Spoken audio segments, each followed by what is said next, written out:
buenas tardes. Gracias por sintonizarnos de nuevo en una entrega más de Medicina de Cuerpo y Alma, un programa educativo tendiente a informar y educar a la población sobre los temas médicos más frecuentes e importantes. En el día de hoy tenemos la cápsula dermatológica de la doctora Alba Luz Rodríguez sobre sudoración excesiva, ¿verdad? Es un tema muy candente ahora en Semana Santa. Claro que sí. Y mi cápsula urológica será de los beneficios del té verde en el cuerpo en general, sobre todo en el sistema urinario. Y hoy nos acompaña otra doctora, un tema muy interesante, una doctora que se llama la doctora Doalix Ureña, quien es médico dermatólogo, tricólogo y nutriólogo, quien nos hablará de cómo combatir después de Semana Santa todos los problemas que se pueden presentar en la piel. No se pierda este interesante programa, siga con nosotros después de la pausa.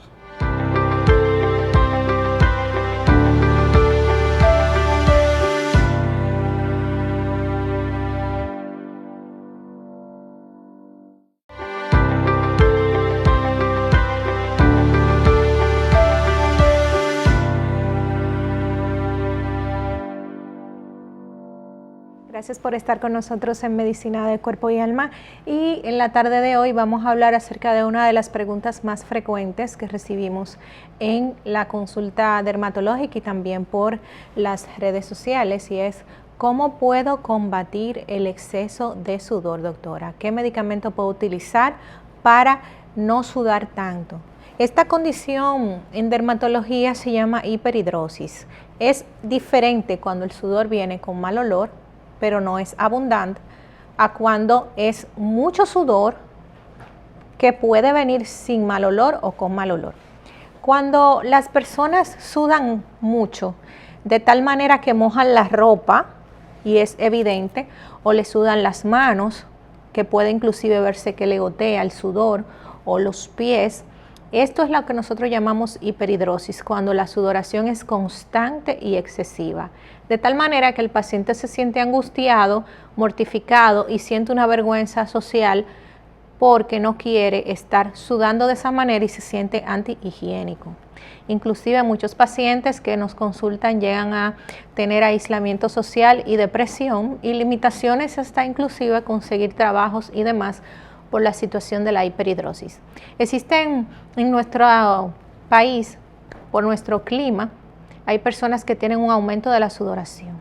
Sin embargo, hay condiciones en el cuerpo que pueden hacer que la persona sude más de lo habitual, como la diabetes, por ejemplo, personas que tienen problemas de la tiroides, problemas de cáncer, las sudoraciones nocturnas en horarios de la noche, cuando el paciente duerme, siempre deben investigarse porque hay cánceres asociados a la sudoración durante la noche.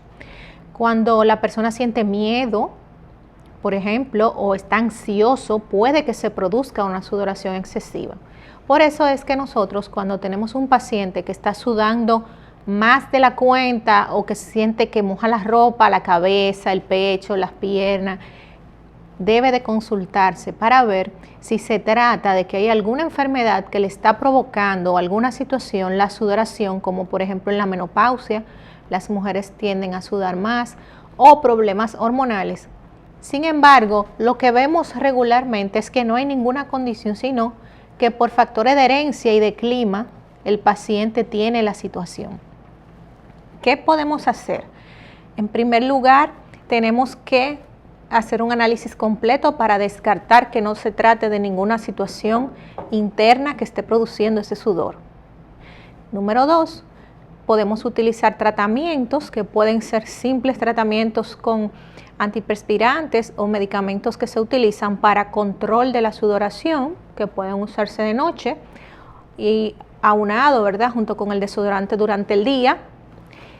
Podemos usar también toallas o wipes que se utilizan en la cartera, y si está en la calle o comienza a sudar, puede utilizar el wipes, se lo pasa por el área donde está sudando y lo desecha, ya sea las manos, los pies o las axilas. También contamos con ese recurso.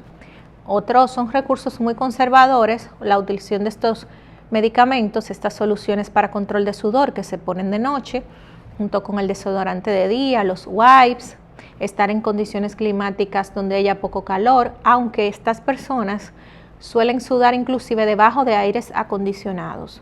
Quiere decir que muchas veces, aunque estén en climas fríos como quiera, se puede presentar el sudor. Si estas medidas y también la utilización de polvos, los polvos que se usan para los pies, por ejemplo, los talcos blancos, se pueden utilizar en las áreas de sudoración porque arrastran el sudor y son de muy buena utilidad.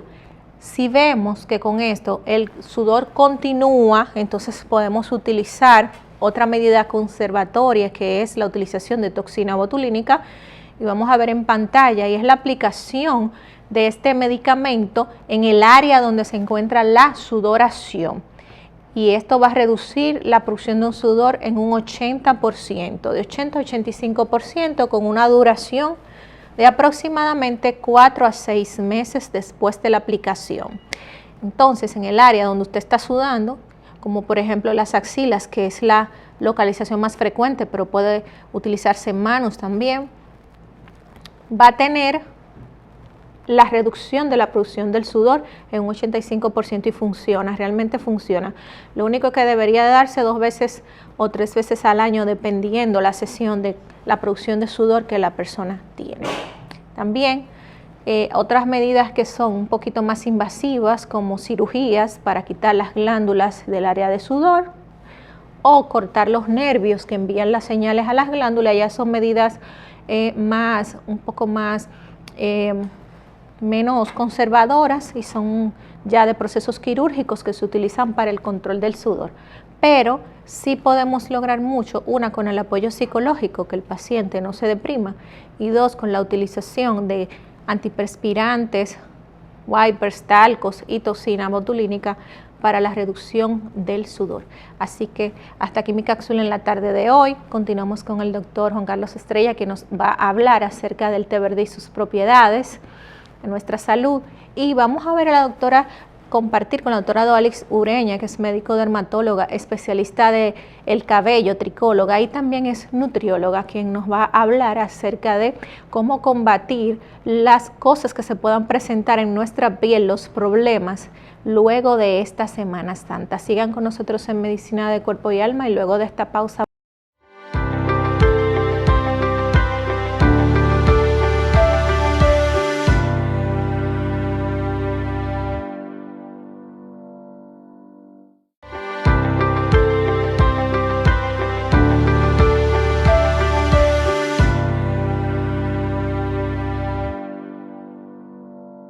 tardes. Y siguiendo con el contenido de nuestro programa, hoy la cápsula urológica será hablando sobre las bondades medicinales del té, conocido, el más conocido, el té verde.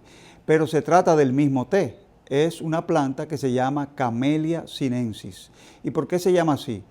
En los años 1600 y pico había un jesuita que se llamaba George Camel, quien estaba de misionero en las Filipinas, y era un botánico, y él describió la planta del té, que se tomaba regularmente por los aborígenes de esas islas. Y entonces Linneo, un siglo después, bautizó esta planta con el nombre de Camellia, en honor a George Camel, el jesuita que había descrito la planta de Camellia sinensis. Pero en realidad, de todos los té, se trata de una sola planta: el té blanco, el té verde, el té negro y el olón. Todo depende del grado de fermentación y el grado de deshidratación a que es sometida esta planta para luego ser comercializado y consumido por las personas que siguen esta tradición. El té fue traído de Occidente por los ingleses durante su colonización en la India, y se empezó a usar mucho y a hacer una bebida ya universalizada en Occidente a partir de hace más o menos un poco más de 100 años. Como les dije, el té blanco, el té verde, el té negro, el olón, son todos el mismo té. Son sacados, extraídos de la misma planta, y todo depende del grado de oxidación a que es sometido. El que más antioxidante tiene es el té matcha, que es el té japonés, que viene ya ultra concentrado en forma de polvo, y es una tradición y una ceremonia en que casi sincrética, casi religiosa, en que ellos toman ese té, porque es en forma de polvo y se mueve con una escobilla para poder concentrarlo y tomarlo. Es el que más antioxidantes tiene. Los té, mientras más procesados, mientras más disecados, mientras más deshidratados, mientras más deshidratados están, mientras más jóvenes, más tienen polifenoles y catequinas, que son los antioxidantes del té. Mientras más procesados, no es que no tienen un poquito menos y su concentración de cafeína y L-teanina, así como de teobromina y de cafeína también aumenta. Todos los tés más o menos tienen las mismas propiedades medicinales porque todos tienen, unos más que otros, un poco más, tienen las mismas propiedades beneficiosas a nivel cognitivo, cerebral, porque ayuda al Alzheimer, a prevención del Alzheimer, ayuda también a nivel cardiovascular, los efectos directamente como antioxidante sobre el corazón, vasodilatador y sus propiedades sobre el colesterol, y eso hay estudios científicos que avalan este fenómeno junto con cuando es consumido con omega 3. También hay efectos conocidos sobre el riñón. Sobre el riñón, el té es una sustancia que es diurética y ayuda a la depuración de sustancias tóxicas por el riñón. Y sobre todo en los pacientes diabéticos, previene el daño de la diabetes en el riñón.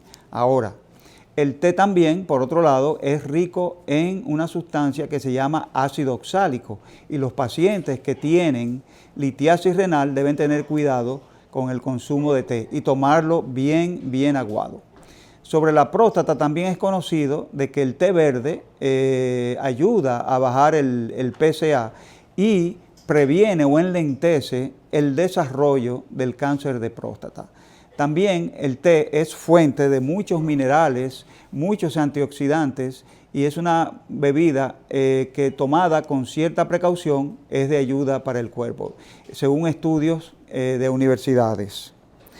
Ya hemos dicho eso, los pacientes que tienen hipertensión arterial o que sufren de litiasis renal deben tener cuidado con el té, pero el té es una bebida bastante recomendable cuando se toma en cantidades apropiadas. Hasta aquí nuestra cápsula urológica. No se pierda el siguiente sección del programa, una entrevista con la doctora Doalix Ureña, médico dermatólogo, tricólogo, sobre las consecuencias de la Semana Santa en la piel. Siga con nosotros después de la pausa.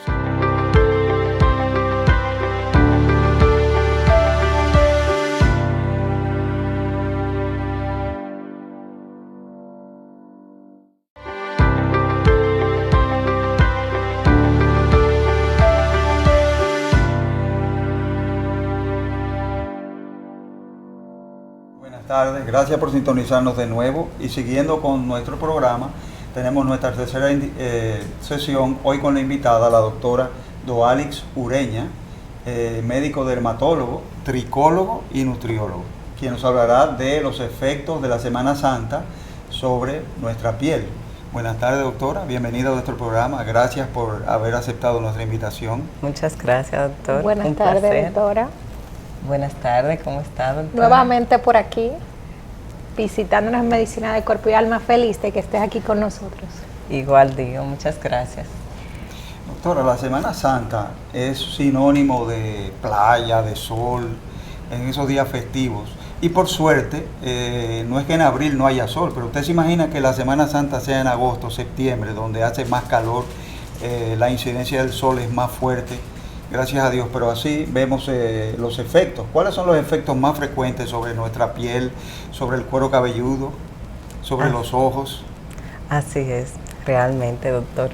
En estos días las personas suelen visitar muchos balnearios y es muy importante la fotoprotección. De por sí, la Sociedad Dominicana de Dermatología está en una campaña No te pases con el sol, y consiste en concientizar a la población sobre este cuidado particular. Nosotros recomendamos que el paciente permanezca lo mayor posible en la sombra, evitar la exposición directa al sol de 10 de la mañana a 4 de la tarde, que utilice sombreros alas anchas, que utilice protector térmico para su pelo, sí, además del protector térmico, que utilice sombrero alas anchas, gafas, porque como usted bien comentaba, hay daño a la piel, al pelo y también a los ojos. Entonces debemos protegernos de estas radiaciones ultravioletas.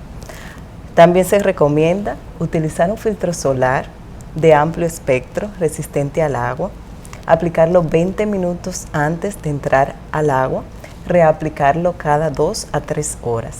Y si entonces entramos al agua, nos secamos, entonces debemos de volverlo a reaplicar para que tenga su efectividad. Doctora, ¿y el protector solar en los niños? ¿Hay un protector solar específico para los niños o pueden usar el de los adultos? Así es, realmente hay un protector solar específico para los niños y se prefiere esto porque si utilizan el de adulto pueden causarle cierta irritación. A partir de los 6 meses de vida se recomienda que los niños utilicen fotoprotectores tópicos, es decir, filtros solares.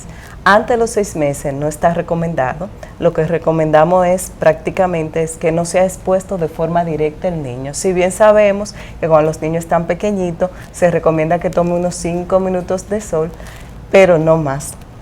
Debemos de protegerlo porque la piel es más sensible antes de los 3 años, esa capa córnea un poquito más delgada y entonces ellos pueden sufrir un poquito más y esa piel entonces a recibir un mayor daño, entonces no sería correcto para nuestros niños. Y es que hay algunas lesiones en piel, algunas enfermedades de la piel suelen agravarse con el sol y aumentar la incidencia de pitiriasis alba, que muchas veces las madres creen que los niños tienen un parásito y nos llegan a la consulta que ya lo desparasitaron en pediatría, que ya hicieron todo lo que tenían que hacer y que esas manchas blancas después que salió la Semana Santa, esos niños están todo manchados, que si es paño, que si es algún tipo de parásito o demás. Y es que es la pitiriasis alba, es uno de los criterios menores, la dermatitis atópica, y se observa como esas placas, como si fueran unas manchas blancas. Como lo que la gente le dice paño. Como si fueran paños, pero entonces se ve como más áspera la piel. Se ve en la cara muy frecuentemente y en otras áreas que han sido expuestas al sol, y es que el factor ambiental, es decir, el sol juega un papel muy importante en esta. Y estos niños lucen con esas lesiones, las madres se preocupan mucho, pero nosotros los evaluamos, le damos su tratamiento personalizado y el paciente responde bien. ¿Le vuelve su color nuevamente? Claro que sí, es decir que no... es un mito de la población de que el niño con la cara blanca manchada tiene parásito, ¿es un mito? Es un mito, no es cierto que son parásitos y que pueda coexistir un paño también, puede coexistir concomitantemente, pero más bien es la pitiriasis alba. Hay otras dermatoses, además de la pitiriasis alba, que puede ser exacerbada por el sol. Si el paciente tiene un acné inflamatorio, una dermatitis seborreica, la famosa caspa en cuero cabelludo, cara. Los atópicos con la resequedad. La dermatitis atópica, así mismo, esos niños tenemos que tener un cuidado especial. Debemos hacer una campaña de fotoprotección infantil, proteger más a nuestros niños, tanto de los rayos ultravioleta, también como de la luz azul, porque ahora los niños están utilizando mucha tablet, que el celular del papá y la mamá, que el computador, entonces también la luz azul también tiene sus repercusiones tanto en la piel, para las manchitas, vemos muchos niños con pequita, con todas esas hiperpigmentaciones que quizás pudimos evitarla en algún momento, si bien hay un componente genético, pero también hay un componente ambiental. Y el melasma se empeora con esta toma del sol de forma incorrecta. Melasma son esas manchas negruzcas que las mujeres tienen y regularmente, aunque los hombres también tienen melasma. Así es más frecuente en la mujer, por ser mujer, el factor hormonal influye a que presenten más lesiones, son unas hiperpigmentaciones adquiridas de la piel, es decir, esas manchas marrones, negruzcas, que se ponen en las áreas fotoexpuestas, principalmente la cara, también puede afectar el escote, la parte superior de los brazos, antebrazo y demás, pero es más frecuente en la cara. Y si bien la paciente, si no tiene melasma y se expone al sol de forma incorrecta, puede presentarlo, o si tiene melasma y está en tratamiento y va al sol, entonces esa melanogénesis ahí se activa un poco más y se mancha más. Por eso es que es tan importante la fotoprotección. Recordemos que hay una fotoprotección tanto tópica como sistémica y ambas son importantes, pero en nuestros niños vamos a enfocarlo con la fotoprotección tópica. A partir de los 6 meses de vida vamos a educar a nuestros niños tanto para el deporte, porque conozco niños que practican deporte en áreas en horarios centrales, a las 10 de la mañana, a las 2 de la tarde, y el sol está muy Están de fuerte. 2 colores y de 3. Lamentablemente. Es la realidad. Entonces vamos a poner a nuestros niños en deporte después de las 5 de la tarde, o temprano en las mañanas, a las 8 de la mañana, antes de las 10, porque eso va a favorecer a que su piel esté en salud. Y también si va a balneario o alguna exposición directa de caminata, qué sé yo, es bueno que el paciente sepa que si está tomando un medicamento que es fototóxico, si usted está tomando un medicamento que las radiaciones ultravioletas pueden incidir en su piel y causarle una reacción adversa, debe de tener cuidado, un cuidado mayor de protección solar. Algunos medicamentos, por así decirlo, serían las tetraciclinas y derivados. Tenemos las sulfas, también la grisofulvina, furosemida, ampicilinas, entre otros. Entonces, tomar en cuenta que una protección debe ser mayor. Si está tomando antibióticos. Este tipo de antibióticos. Así es. Hay muchas personas que se automedican, entonces les salió algo, ellos deciden beberse eso e irse a la playa. Y luego dicen que no saben, que el filtro solar no le hizo efecto, que no le hizo efecto el utilizar todo lo que le dijeron, y entonces viene bronceado. Y es que nosotros los dermatólogos nos recomendamos el bronceado. Es decir, eso era anteriormente, que la gente, que bronceado me veo más bonito. Bronceado no. Nosotros nos recomendamos el bronceado porque hay mayor incidencia de que tu piel envejezca prematuramente, de que desarrolles cáncer de piel o lesiones precancerígenas, de también que disminuye el sistema inmunológico. Es decir, se ha comprobado que cuando tú te expones al sol hay una inmunodepresión de la piel. Entonces nosotros debemos tener siempre en cuenta fotoprotegernos. La fototerapia natural. Y daños en la vista también. Hay daño en la retina, es decir, de las cataratas. Así es. Entonces, en un sentido global, debemos de tomar conciencia. Y si bien, si quieres ir a la playa, si quieres ir a la piscina o al río, lo puedes hacer, pero prefiere esas horas donde el sol está más bajo, o antes de las 10 o después de las 4. Doctora, usted habló de fotoprotección sistémica. ¿Cuáles son esas sustancias? ¿Existen sustancias que la gente se la toma que protege del sol? Así es. La fotoprotección sistémica básicamente tiene una actividad antioxidante. Entonces hay diferentes compuestos que ayudan en ese sentido, los carotenoides, los polifenoles. Dentro de esto podemos destacar el Polypodium leucotomus, el resveratrol, la astaxantina, entre otros. Son sustancias que se ha confirmado. Es decir, no es que si yo me tomo ese fotoprotector sistémico no voy a utilizar filtro solar tópico. El filtro solar en pastilla. Así es. Así. Yo voy a tomarme ese filtro solar, esa pastilla antioxidante, pero también voy a utilizar mi filtro solar untado. Y voy a ponerme mi sombrero, y me voy a poner mi gafa, y voy a utilizar mi traje de baños que me cubran bien. Porque hay gente, no, porque ya yo estoy en la playa, voy a andar descubierta. Hay más propensión a una quemadura solar. Y es que si quieres evitarla, recuerda todas las medidas que ya hemos hablado. Recuerda esas medidas y mantente en la sombra para evitar una quemadura solar. Doctora, hay un tema importante y es que hoy es Domingo Santo. Supone ya la Semana Santa finaliza el día de hoy. Entonces, ¿cuáles son los efectos infecciosos que nosotros, las complicaciones infecciosas que podemos adquirir, por ejemplo, en las piscinas? Porque bien sabemos que hay virus que se pueden adquirir en piscinas, bacterias, parásitos, y cuando visitamos hoteles o dormimos fuera de nuestras camas, podemos también acarrear posterior a la Semana Santa un sinnúmero de situaciones en nuestra piel que sería bueno que comentáramos porque son motivos de buscar ayuda médica. Así es, doctora. Realmente en las piscinas es muy frecuente, principalmente en los niños, por el contacto directo, que los niños se pegan, se cargan, juegan. Entonces esto puede ser propensión para adquirir moluscos contagiosos. Molusco contagioso es una enfermedad vírica causada por los posvirus y es por contacto directo.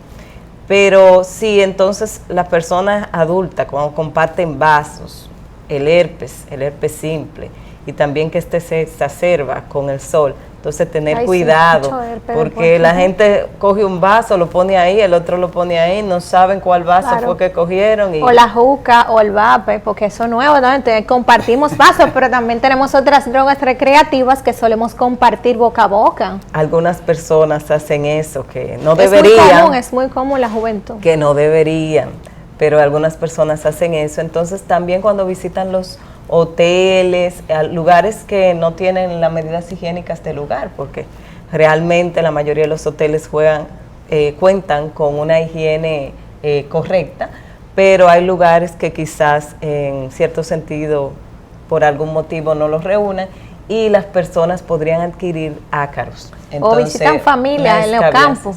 Claro, a veces esa habitación de ese familiar tiene mucho tiempo, que no le cambian la sábana, esa toalla, entonces la persona hace uso de estas cosas y sin querer, lamentablemente, puede adquirir una escabiasis o escabiosis. Ambas formas son correctas y acuden con nosotros y nosotros le damos las medidas sanitarias y el tratamiento personalizado según condición de piel. ¿Y cómo yo sé lo del molusco contagioso?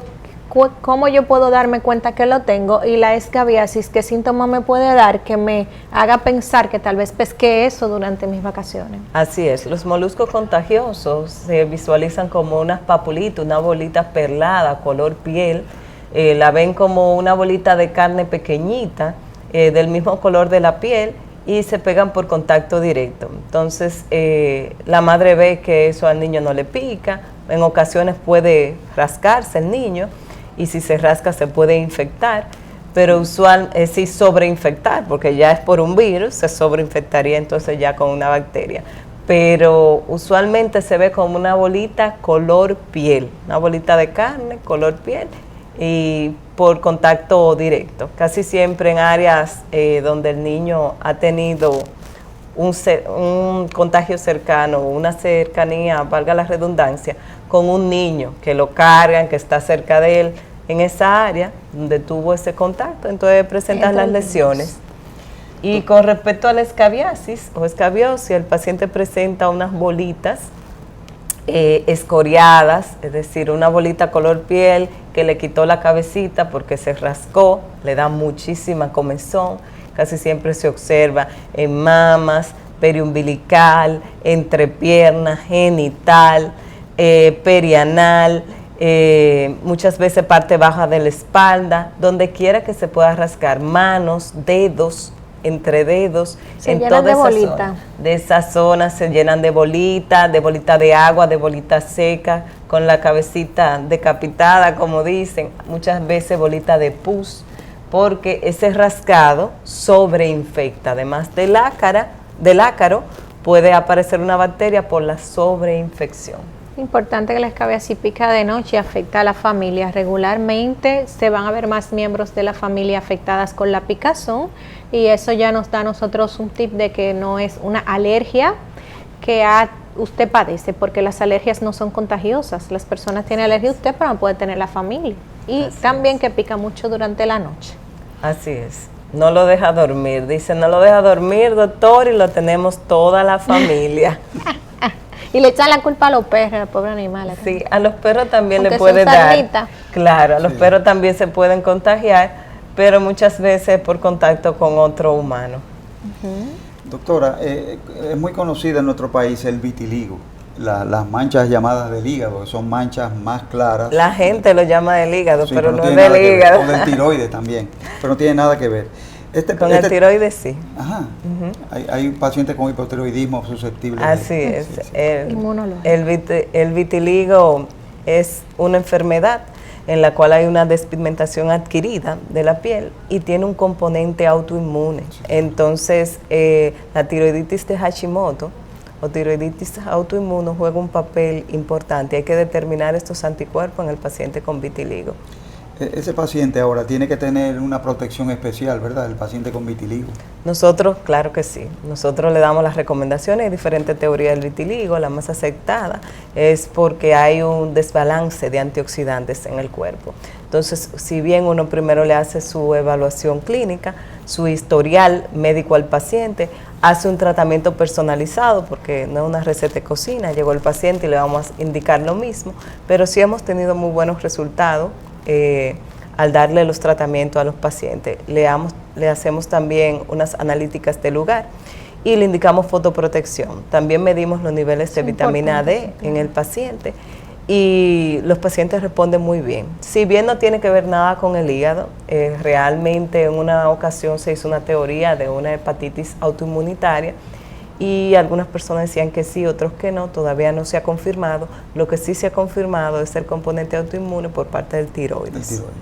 Sí, pero aunque el paciente tenga vitiligo y le convenga tomar su solecito, doctor, en Semana Santa, ¿cuál es su recomendación para esas personas que tienen la condición y aunque necesiten tomar su solecito, qué usted piensa de que debe usar protección solar, sí o no? Claro que sí, doctora. Debe utilizar protección solar. El paciente debe fotoprotegerse siempre, porque la mayoría de enfermedades en piel son agravadas por el sol. Ahora bien, en vitiligo hay un tratamiento de fototerapia que se recomienda a los pacientes, sí, vitiligo, psoriasis y demás. Pero una cosa es una toma de sol concienzuda y correcta a una toma de sol incorrecta. Desproporcionada. Sí, porque si yo tomo el sol, si yo tengo vitiligo y tomo el sol de forma incorrecta, yo puedo producirme una quemadura solar. Entonces, me puede salir una lesión nueva de vitiligo. Ahora, si yo la tomo el sol de forma correcta, entonces ese vitiligo me va a ser ese sol me va a ser terapéutico a mí y yo voy a repigmentarme. Entonces, todo depende cómo yo tome el sol. Se quema más fácil porque el paciente vitiligo no tiene melanina, entonces se va libremente a exponerse. Claro. Y mucha gente va a los sitios de recreación y dicen, pero yo no me bañé y mírenme, tengo una insolación y yo no me bañé, yo me quedé. Entonces, porque la gente piensa que metiéndose en el agua muchas veces que la gente se quema. Así es, yo le digo, yo me baño en playas, que me gusta la playa, pero en mis horarios recomendados, no me quito un sombrero. Yo me compro lo que se agarran aquí o se agarran aquí y no me los retiro. Y nunca mi piel me pasa factura con eso. Porque si no me lo sujeto, las olas me lo pueden arrancar. Entonces, si yo no me fotoprotejo, la piel me va a pasar factura. Y muchos pacientes ahora preguntan si me puedo hacer un procedimiento dermatológico. No. Si me puedo realizar un procedimiento dermatológico a propósito de la Semana Santa. Si bien hay procedimientos que no se van a recomendar, porque la persona dice que no se van a exponer y de alguna forma se van a exponer. Por ejemplo, los tratamientos láser, los peeling, algunas micropunciones no se van a recomendar. Si debemos tener un tiempo de descanso de unos 15 a 20 días para que el paciente se pueda exponer al sol. Ahora bien, si es una limpieza, una hidratación, claro que sí, le va bien. El paciente, se haga o no procedimiento, debe fotoprotegerse. Porque los pacientes, pues yo no me hice nada, me voy a exponer de forma directa y deliberadamente. No.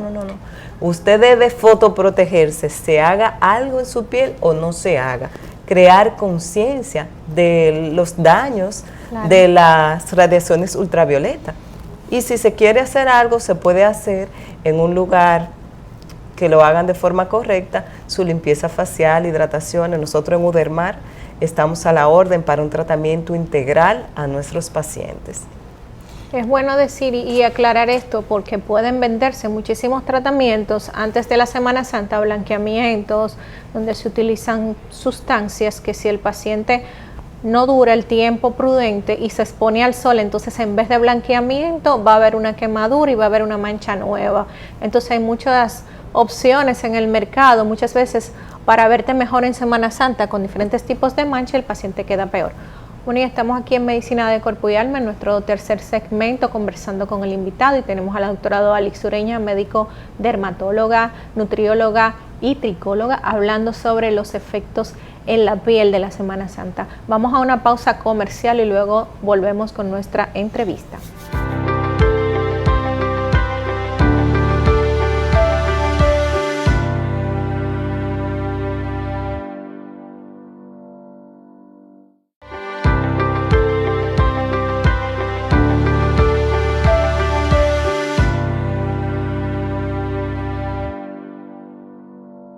Medicina de Cuerpo y Alma, y estamos conversando con nuestra colega, amiga, doctora Odalis Ureña, médico dermatóloga, especialista en nutrición y también en trastornos y enfermedades del pelo, que es tricología, y estamos hablando aún de todo aquí hoy, Domingo Santo, con ella, sobre los efectos en la piel que pueden aparecer durante la Semana Santa.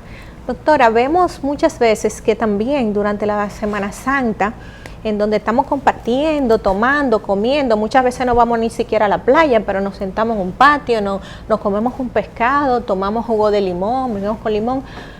Los cítricos son recomendados para exponerse al sol. ¿Puede haber alguna situación de estar tomando cítrico, llámese limón, lima, que no pueden producir en nuestra piel estas bebidas y estas frutas? Así es, doctora Rodríguez. Realmente la exposición, el consumo a los cítricos, colonias, perfumes, pueden causar la dermatitis de Verloc. La dermatitis de Verloc es una reacción fototóxica que ocurre por la interacción de estos componentes con el sol.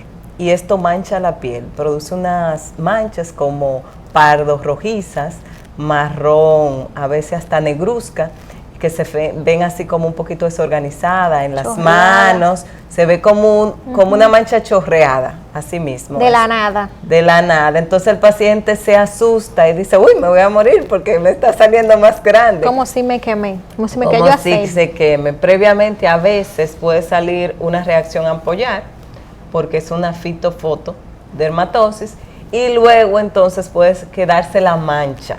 Entonces el paciente se asusta mucho y nos dice, bueno, pero ¿qué es? Me voy a morir, me estoy colocando oscura. Muchos pacientes llaman a uno.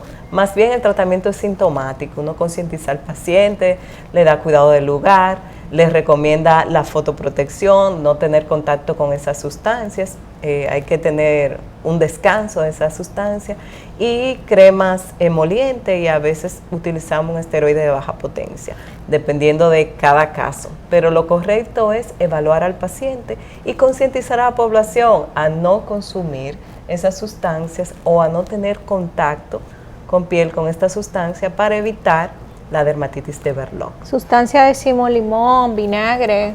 Limón, naranja, lima. Las mismas sodas. Sí, también las colonias, los splash, los perfumes, todo esto, muchas personas se perfuman para ir a la playa. Y donde quiera que se puso el perfume, entonces ahí le sale. Me pasa una quemadura. Sí, porque muchas veces lo que se hacen en esos splash de frutales, antes de salir, salen al sol y se queman donde se echó el perfume. Así es. Doctora, también en hombres se produce un fenómeno, es que a medida que envejecemos se va perdiendo pelo de la cabeza y se queda más expuesta la superficie de la piel del cuero cabelludo, y es realmente molesto. Y los pacientes que son completamente calvos, yo diría que tienen que tener un tipo de protección bastante buena para que no se produzca esa quemadura. Así a nivel del cuero cabelludo, ¿existen productos para eso? ¿Qué usted recomienda? Claro, en la parte que está con calvicie se recomienda utilizar filtro solar, porque debemos evitar las lesiones precancerosas, queratosis actínica principalmente, y lesiones cancerosas. Es decir, ustedes saben que el carcinoma vasocelular es cáncer de piel más frecuente, y seguido de esto también está el carcinoma epidermoide o espinocelular, y también debemos evitar los melanomas. Entonces, por exposición del sol, básicamente el más frecuente, vasocelular, y aunque es menos frecuente, pero es muy agresivo el melanoma, entonces debemos de cuidarlo. Y en la parte donde tenemos el pelo, entonces utilizar protectores térmicos. Unos 15 a 20 minutos antes de ponernos al agua, nos aplicamos un protector térmico, que lo pueden adquirir en la tienda donde se suplen su producto del pelo, su protector térmico y utilizar gorro. Es decir, no hacerlo así como sin protección. Ah, no, yo estoy calvo, el sol me aprovecha. No. Calvo no sería la palabra correcta. No tengo pelo en esa zona, entonces me voy a exponer así de forma deliberada. No recomendamos eso. Usted se aplica su filtro solar unos 20 minutos antes de entrar y donde tiene su pelo, entonces un protector térmico y encima su gorro. Hay gorritos que tienen como muchos hoyitos grandes, entonces mientras más compacto sea el tejido, mejor para protegerlo. Entonces, no todos los gorros protegen igual. Debemos verificar los sombreros que sean alas anchas. Sí, mientras más grandecito, mientras más cobertura tenga, mejor. No estos pequeñitos que siempre le gustan a los hombres, esos gorritos pequeñitos, mientras más grandes sean las alas de ese sombrero, mejores. Doctora, y los problemas de la insolación, usted sabe que, bueno, el agua de mar es un agua hipertónica, muy rica en cloruro de sodio, principalmente en otros minerales, potasio, magnesio, todas esas cosas. Y en la piscina es un agua dulce, hipotónica, con algunos químicos como cloro y eso. ¿Es lo mismo el daño producido por el sol a los pacientes que están en una piscina a los daños producidos por el sol en el agua de mar, que es agua salada? Bueno, depende en qué sentido queramos englobarlo. Si un paciente se expone de 4 a 6 horas de forma directa al sol y con las medidas que hemos comentado que no han sido cumplidas, las medidas de fotoprotección, ya el paciente con más de 4 horas de exposición directa tiene una quemadura solar. Y esto se manifiesta ya sea en piscina o ya sea en playa. Ya se quema, es decir, no importa que aquí haya cloro, que aquí no haya. Si tiene una exposición directa, se manifiesta con eritema, si se pone rojo, se hincha y duele la piel. Muchas veces se nota como calor en la piel y tiene su quemadura solar, que puede ser leve, moderada o severa, dependiendo de la exposición que tuvo. Recuerden que los niños sufren más su piel, principalmente si son menores de 3 años. Por eso es que no debemos dejar el niño en la piscina la mañana entera, hasta el mediodía el niño en la piscina y uno no fotoprotegerlo. Entonces, ya con una quemadura solar, el paciente debe de visitarnos. Si es una quemadura leve, a veces, en ocasiones, puede resolverse en casa. Es decir, nosotros le recomendamos al paciente que no se quite las ampollitas. Si la ampolla está intacta, no se la quite, porque hay gente, la bolita de agua, déjame pincharla y quitarla. No se toca. Si la ampolla está intacta, no la toque. Utiliza un jabón suave que te calme. A veces se prefiere lociones a base de aloe vera. Utilizar, si te duele, un analgésico que no seas alérgico. Utilizar una crema hidratante, dependiendo. Si está la ampolla en sí, podemos utilizar una crema que sea antiséptica, refrescante, reparadora. Pero si ya está en la fase de descamación, que es la fase terminal, entonces mucho hidratante, emolientes. Si se está descascarando. Ajá, que es la descamación. Y en ocasiones podríamos indicar un esteroide leve en casos puntuales, pero todo va a depender cómo esté el paciente. Si es leve, el paciente podría quizás manejarse en casa, pero si es moderado o severa, lo correcto es que nos visite y con gusto hacemos un tratamiento integral, porque ustedes saben que esto no es una receta de cocina.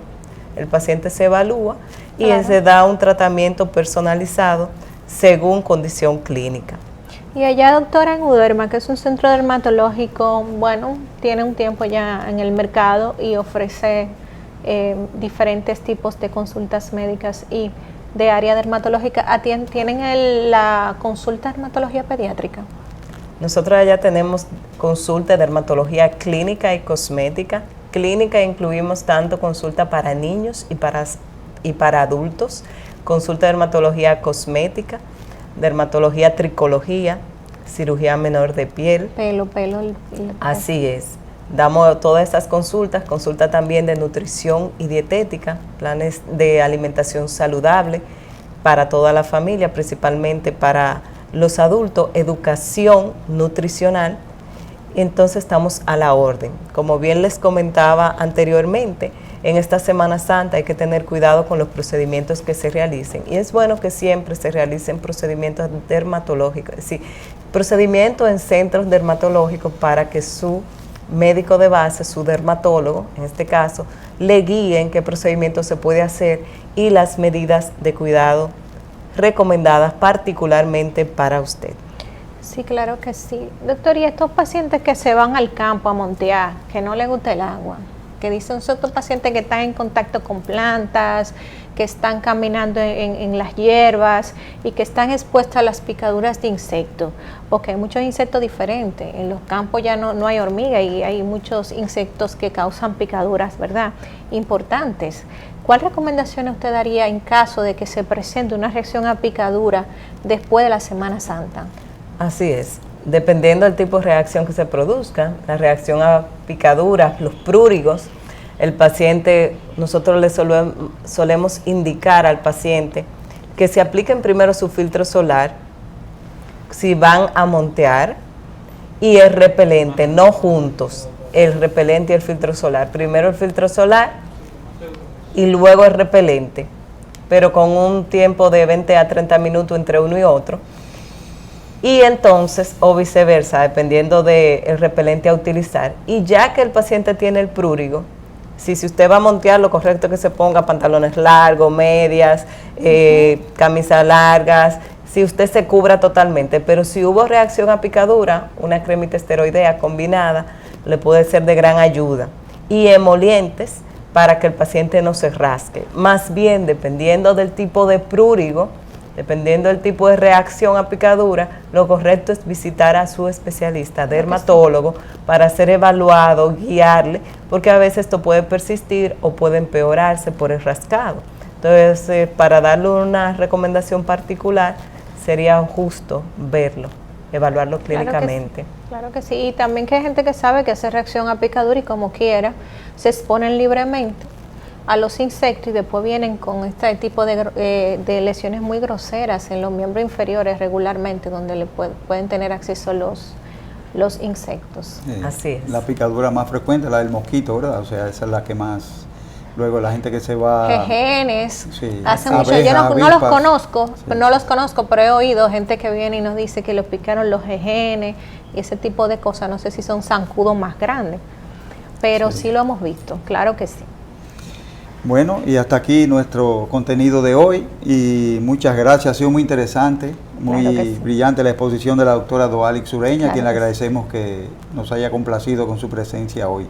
Domingo Santo, en que las personas vienen con complicaciones y consecuencias de la Semana Santa. Así que muchas gracias, doctora, por haber venido. Muchas gracias. Y a ustedes, queridos amigos, les damos las gracias también por habernos sintonizado en una entrega más de Medicina de Cuerpo y Alma. Recuerden también que nos pueden seguir en Instagram y en YouTube, donde estamos. Así que no le cambie, siga con la programación de Cinevisión.